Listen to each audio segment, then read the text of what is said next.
Baik, Assalamualaikum warahmatullahi wabarakatuh. Perkenalkan, nama saya Muhammad Sadik Zakwan Syadad dengan NIM 231031059. Di sini saya telah mengerjakan rangkaian tugas UAS pada mata kuliah analitik dan visualisasi data. Nah, pertama-tama saya akan menjelaskan data apa yang saya gunakan. Nah, di sini yang saya gunakan adalah data kesehatan mengenai diabetes. Nah, di sini data saya ambil dari website Kaggle. Nah, di dalam data tersebut eh, terdapat age atau tahun, kemudian ada glukosa, kemudian outcome nilai, kemudian persentase positif diabetes, kemudian ada tekanan darah, kemudian ada BMI. BMI ini adalah rata-rata dari tinggi tinggi badan dan berat badan. Kemudian ada diabetes pedigree function atau diabetes berdasarkan genetik. Kemudian ada insulin, ada pregnancy, ada skin thickness. Nah, data ini sudah saya olah dan sudah saya bersihkan menggunakan Colab Python.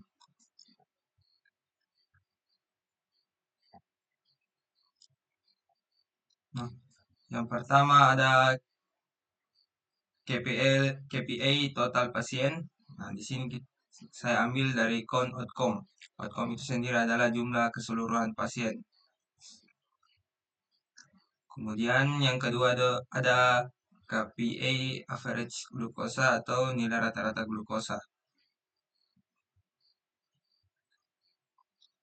Kemudian ada KPA average BMI atau rata-rata eh, tinggi badan dan berat badan. Kemudian ada KPA persentase diabetes. Di sini saya menggunakan nilai agregat sehingga bisa menjadi persentase. Nah, kemudian saya juga membuat grafik perbandingan yang dimana di dalamnya terdapat umur, glukosa, insulin, dan tekanan darah. Nah, jumlah dari keseluruhan data tersebut ada 768 data. Bisa kita lihat perbandingannya. Misal di sini ada pasien dengan umur 20 tahun, kemudian rata-rata glukosanya itu 119. Nah, terdapat 8 pasien dengan tekanan darah total 482. Kemudian insulin 595 insulin. Semuanya sama seperti itu. Ini juga saya ambil dengan umur 50 tahun, tinggi glukosa 137. Kemudian ada 2 pasien dengan umur 50 tahun.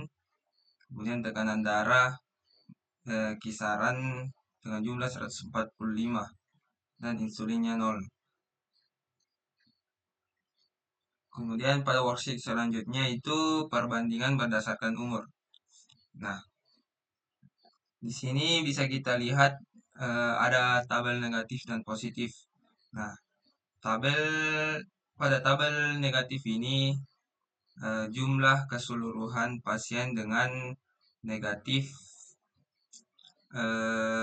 terkena diabetes dan di sebelahnya positif terkena diabetes. Nah, di sini kita membuat kolom dengan outcome dan umur. Kemudian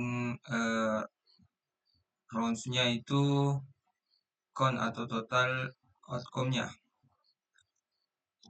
Nah, bisa kita lihat sendiri eh, pasien dengan rata-rata umur 20 tahun itu eh, negatif terkena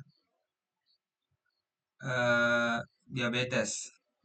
Nah, tetapi Pada pasien umur 40 tahun itu rentan terkena dengan diabetes. Bisa kita lihat perbandingannya antara keduanya seperti itu. Nah, dan di sini saya menggunakan bar chart untuk membandingkan antara kedua tabel tersebut. Kemudian worksheet selanjutnya ini persentase berdasarkan genetik. Nah, bisa kita lihat eh, antara kedua tabel tersebut. Yang pertama itu ada negatif terkena diabetes. Kemudian yang kedua itu ada positif terkena diabetes. Nah, orang dengan negatif terkena diabetes itu masih bisa terkena diabetes dengan upper whisker itu sekitaran 102%. Kemudian rata-ratanya itu 34%, dan yang paling rendah itu sekitar 8%. Kemudian yang positif itu rata-rata terkena tinggi diabetes itu sekitaran 139%, kemudian rata-ratanya itu 45%, dan yang paling rendah itu terkena sekitar 9%. Nah, di sini saya membuat tabel tersebut dengan memasukkan outcome ke dalam columns dan diabetes predictive function itu pada rows. Nah, kemudian saya akan menjelaskan tentang dashboard yang saya buat. Nah, dashboard yang saya buat itu analisis kemungkinan diabetes dengan total 4 KPI, di mana pada awal itu terdapat 768 total pasien dengan rata-rata glukosa itu sekitaran 120,9, dan average BMI itu atau rata-rata atau perbandingan tinggi badan dibagi dengan berat badan itu sekitar 31,99, dan yang terkena positif dari 768 pasien itu sekitaran 34,90%. Nah, sini kita bisa lihat perbandingannya. Nah, sini saya ambil contoh pasien dengan umur 20 tahun itu rata-rata terdapat total 8 pasien dengan glukosa rata-rata itu 112. Kemudian jumlah tekanan darah itu sekitaran 599 dari total 8 pasien dengan insulin sekitar 702. Nah, kita akan bergerak pada persentase berdasarkan genetik.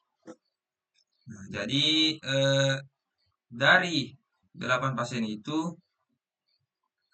ternyata yang negatif terkena diabetes itu cukup rendah dengan upper whisker sekitar 32%, atau yang paling rentan terkena dari negatif pasien negatif terkena diabetes. Kemudian rata-rata itu 25%, dan yang paling rendah itu 15%.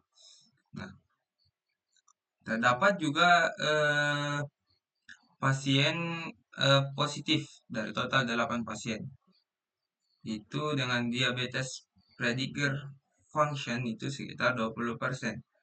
Jadi eh, pada 8 pasien tersebut bisa jadi atau berkemungkinan terkena diabetes itu berdasarkan genetik atau keturunannya. Nah, kita juga bisa eh, melihat pada perbandingan berdasarkan umur. Nah, di sini yang negatif terdapat 7 pasien dengan outcome negatif dengan glukosanya itu sekitar 112, dan rata-rata umurnya itu 20 tahunan. Di sini juga kita lihat tabel positif. Nah, pada umur 20 tahun dengan glukosa 112 itu outcome-nya positif dan terdapat satu pasien yang terkena diabetes.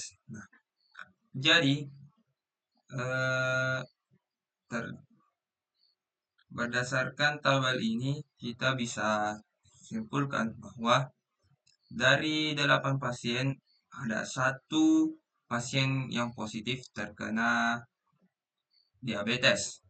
Nah, jadi perbandingannya itu adalah 7:1.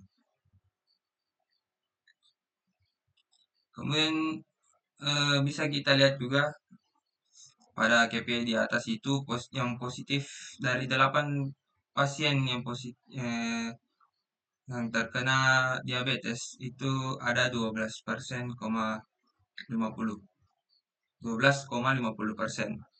dengan glukosa 112. Nah, jadi ketika glukosanya sama itu, walaupun kadar glukosa di dalam darah atau kadar gula di dalam darah itu sama dengan pasien yang negatif, tetapi kita bisa lihat juga berdasarkan genetik dari pasien tersebut, apakah orang-orang di atasnya atau keluarganya terdapat juga yang positif terkena diabetes. Nah, kita ambil satu contoh lagi dengan pasien 40 tahunan. Nah, di sini terdapat 3 pasien dengan rata-rata glukosa itu 120. Kemudian average BMI-nya itu 34 dan positif terkena diabetes itu sekitaran 33%. Pada persentase genetik itu eh, di umur 40 tahun memang rentan terkena dengan diabetes. Nah, persentase yang paling tingginya itu sekitaran 116%. Kemudian rata-ratanya pertengahannya itu 95% dan yang paling rendah itu 73%. Nah, kemudian ada yang positif eh, dengan diabetes prediger function itu sekitar 79%. Nah, kita lihat perbandingan berdasarkan umur. Yang negatif itu terdapat 2 orang dengan usia sekitaran 40 tahun. Dengan glukosanya itu 120 dan negatif terkena diabetes. Kemudian positif itu ada 1 orang dengan glukosa 120, kemudian positif terkena diabetes. Nah, kemudian ketika kita melihat secara langsung pada perbandingan berdasarkan umur itu, pasien dengan rata-rata umur 40 tahun sampai dengan 60 tahun, 70 tahun itu paling banyak terkena diabetes.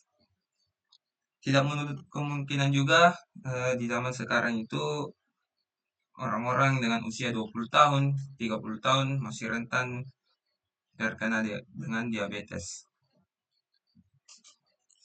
Mungkin cukup sekian penjelasan saya. Mohon maaf jika ada kekeliruan atau hal-hal yang tidak disengaja. Sekian, Assalamualaikum warahmatullahi wabarakatuh.